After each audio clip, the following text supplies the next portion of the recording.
Это обзор экономических событий на Якутия-24, в студии Иван Лазаренко.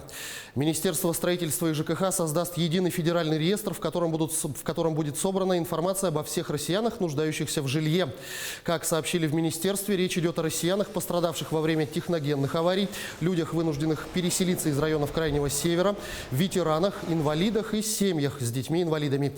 Сейчас регионы направляют в Минстрой отчеты о выполненной работе по улучшению жилищных условий, а ведомство выделяет средства из федерального бюджета по общей заявке региона, а не адресно каждому нуждающемуся. В Минстрое считают, что новая система позволит оптимально планировать бюджетные расходы для каждого льготника, которому государство обязано помочь, а также предотвратить возможные ошибки, проконтролировать сроки выполнения обязательств властей. Реестр будет работать в режиме онлайн, что важно. Сейчас его проект находится на согласовании в правительстве.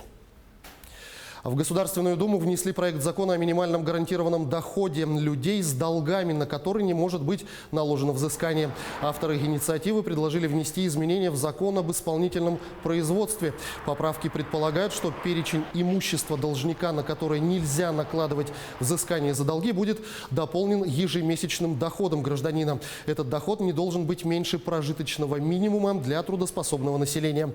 Ожидается, что новые нормы вступят в силу с 1 сентября текущего года.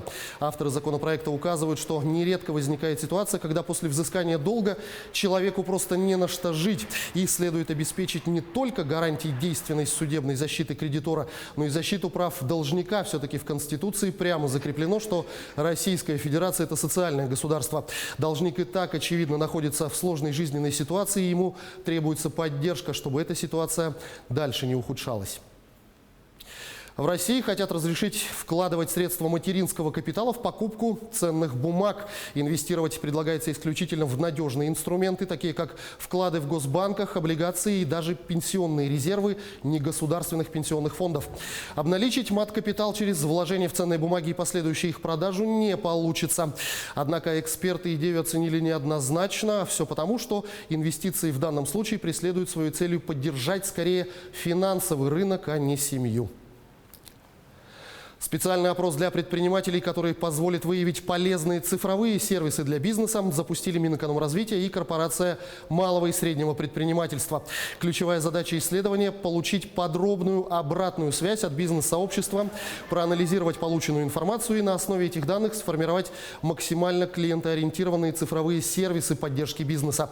Анкета состоит из нескольких блоков, направленных на оценку удобства и доступности действующих сервисов, выбор приоритетных для предпринимателей новых услуг и сервисов, а также предоставляет возможность поделиться своими идеями по новым направлениям цифровых сервисов.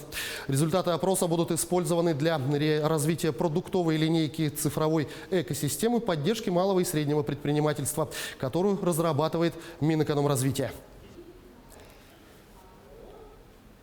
Тесла закупила биткоинов на $1,5 миллиарда и вскоре будет продавать свои машины за криптовалюту. Это объявление Илона Маска привело к тому, что курс биткоина побил очередной рекорд, рассказывает Роман Чуриков.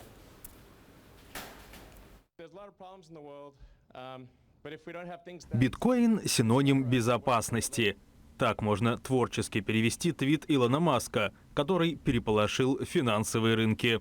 Миллиардер объявил, что одна из его самых известных компаний, производитель электромобилей Tesla, вложила $1,5 миллиарда в криптовалюту. Более того, по его словам, в недалеком будущем фирма начнет продавать свои машины за биткоины. Результат: только за понедельник курс этой криптовалюты вырос на 10%, при том, что она и так была близка к рекордной за всю историю стоимости. Биржи закрылись на отметке $47 827 60 центов. Это больше 3,5 миллионов рублей за один биткоин. Всего же с начала года валюта подорожала на 50%, после роста в 3 раза в 2020-м. И новое заявление Илона Маска может толкнуть его еще выше. Этот шаг Tesla меняет правила игры. Он подтверждает правильность стратегии, ранее выбранной некоторыми корпорациями, такими как MicroStrategy. После того, как Маск решил сразу с головой погрузиться в бассейн криптовалют, круги по воде будут еще долго, и дойдут они далеко.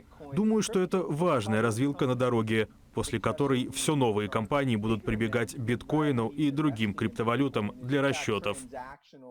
Илон Маск сейчас может себе позволить рискованные заявления. Только в минувшую субботу он разбогател на 11,5 миллиардов долларов на фоне роста акций Тесла. Они за неделю подорожали на 7,5% и продолжают расти. Возможно, именно с этим связаны и другие последние заявления миллиардера. Он в Твиттере рекламирует еще одну криптовалюту, выдуманную им же в качестве шутки Dogecoin. Она подорожала за неделю на треть.